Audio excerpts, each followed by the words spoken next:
আসসালামু আলাইকুম। Easy learning for জুনিয়র্সের পক্ষ থেকে সকলকে শুভেচ্ছা ও স্বাগতম। আজকে আমরা ষষ্ঠ শ্রেণীর বাংলা বিষয়ের তোমাদের বার্ষিক সামষ্টিক মূল্যায়নের যে সিলেবাস দেওয়া রয়েছে, সিলেবাস কিন্তু এর আগের ভিডিওতে আমি দেখিয়ে দিয়েছি। আজকে আমরা মূল্যায়ন কাঠামো এবং প্রশ্নের যে মানবন্টন তা দেখে নিব।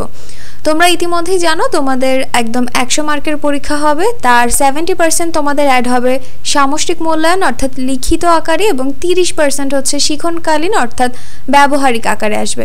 এখন 70% এর মধ্যে তোমাদের কি কি লিখতে হবে, 30% এর মধ্যে কি কি আসতে পারে সেইটার মানবন্টনটা আমরা দেখে নিব। এটার জন্য আমাদের প্রশ্নের যে মানবন্টন রয়েছে, আমাদের লিখিত পরীক্ষা হবে যা হচ্ছে পূর্ণ নম্বর 100, ঠিক আছে। আর এই ক্ষেত্রে তোমাদের কি কি প্রশ্ন আসবে তা একটু আমরা দেখে নেই।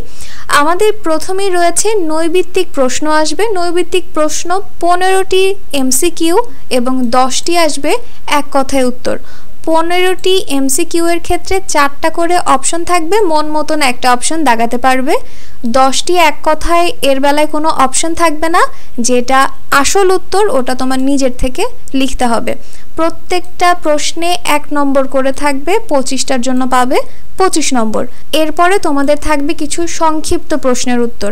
সংক্ষিপ্ত প্রশ্ন 10টা থাকবে, 10টার মধ্যে 10টাই দিতে হবে এবং 10টার জন্য নাম্বার হচ্ছে 2 করে, তাহলে তোমরা পাবে 20 মার্ক, ঠিক আছে। এরপরে তোমাদের রয়েছে রচনামূলক অংশ। রচনামূলক অংশে তোমাদের দৃশ্যপটবিহীন 5টা প্রশ্ন থেকে 3টা উত্তর করতে হবে। দৃশ্যপটবিহীন বলতে উদ্দীপকের কথা বলা হয়েছে। আমরা যে পরীক্ষা দিয়েছিলাম আগে সৃজনশীল, তোমরা তো অনেকে এরকম প্রশ্নগুলো দেখেছিলে, সৃজনশীল প্রশ্ন, সেখানে একটা উদ্দীপক দেয়া থাকতো, সেই উদ্দীপকের উপর ভিত্তি করে আমাদের প্রশ্নের উত্তর করতে হতো। তো ওইটাই হচ্ছে উদ্দীপক বা দৃশ্যপট। তো এইখানে তোমরা 5টা প্রশ্ন পাবে দৃশ্যপট ছাড়া।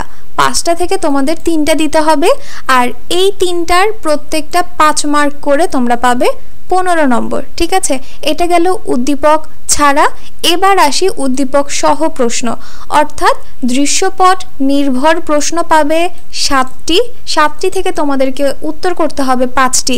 প্রত্যেকটির জন্য পাবে 8 নম্বর করে, 5 8 পাবে 40, ঠিক আছে। আর এইখানে যে উদ্দীপক সহ যে প্রশ্নগুলো দেয়া হবে, একটা উদ্দীপকের জন্য প্রশ্ন পাবে 2টা, একটা হচ্ছে ক, একটা হচ্ছে খ। বুঝতে পেরেছো? তার মানে একটা উদ্দীপকের জন্য 2টা প্রশ্ন, এরকম তোমাদের 5টা করতে হবে। এই হচ্ছে তোমাদের প্রশ্নের মানবন্টন, ঠিক আছে। আর এইখানে 100 মার্কের পরীক্ষার জন্য তোমরা পাবে সময় 3 ঘন্টা, ঠিক আছে। ভালো একটা সময় পাবে, তবে লেখা খুব দ্রুত লিখতে হবে, কারণ তোমাদের এই সকল দৃশ্যপট নির্ভরে কিন্তু প্রশ্নের উত্তর ভালোই বড় করে, মানে মেইন কথাগুলো অবশ্যই তুলে ধরতে হবে। এখন এই যে 100 নম্বরের মধ্যে যা পাবে সেটাকে 70%-এ কনভার্ট করা হবে। 70%-এ কনভার্ট করার পরে তোমাদের বাকি যে 30% রয়েছে শিক্ষণকালীন মূল্যায়ন, এই 30 নম্বর কিসের উপর ভিত্তি করে পাবে? অ্যাসাইনমেন্ট বা ব্যবহারিক যে কাজ রয়েছে এই কাজের জন্য পাবে 10 নম্বর। অবশ্যই এই কাজগুলোর যে এক্সাম্পল বা নমুনা, অর্থাৎ অ্যাসাইনমেন্ট যদি তুমি পেজের মধ্যে লিখো সেটা দেখাতে হবে, বা তুমি যদি বাসা থেকে কোনো কিছু বানিয়ে নিয়ে আসো, তৈরি করে নিয়ে আসো, সেটা অবশ্যই টিচারকে এক্সামের দিন শো করতে হবে, তাহলে এখানে পাবে 10 নম্বর। অনুসন্ধানমূলক কাজ বা প্রকল্প বা প্রতিবেদন উপস্থাপন, যেগুলো হচ্ছে তোমাদের নমুনা সহ দেখাতে হবে, যাতে পাবে 10 নম্বর। এবং তোমাদের শ্রেণীর কাজ অর্থাৎ ক্লাস ওয়ার্ক যেগুলো করো, যেখানে তোমরা ওই যে একক কাজ, দলগত কাজ বা বইয়ের যে ছক পূরণ, বক্স পূরণ করো, এইটার জন্য পাবে হচ্ছে 10 নম্বর। এইটারও কিন্তু নমুনাটা তোমাদের পরীক্ষার টাইমে দেখাতে হবে। তো এই হচ্ছে তোমাদের 30 নম্বর। আর এইখানে লিখিত অংশ থেকে যে 70% কনভার্ট করার পরে নাম্বারটা পেয়েছো, এই 2টা অ্যাড করে তোমাদের মূল যে নম্বর সেটা পাবে। আশা করছি বুঝতে পেরেছো।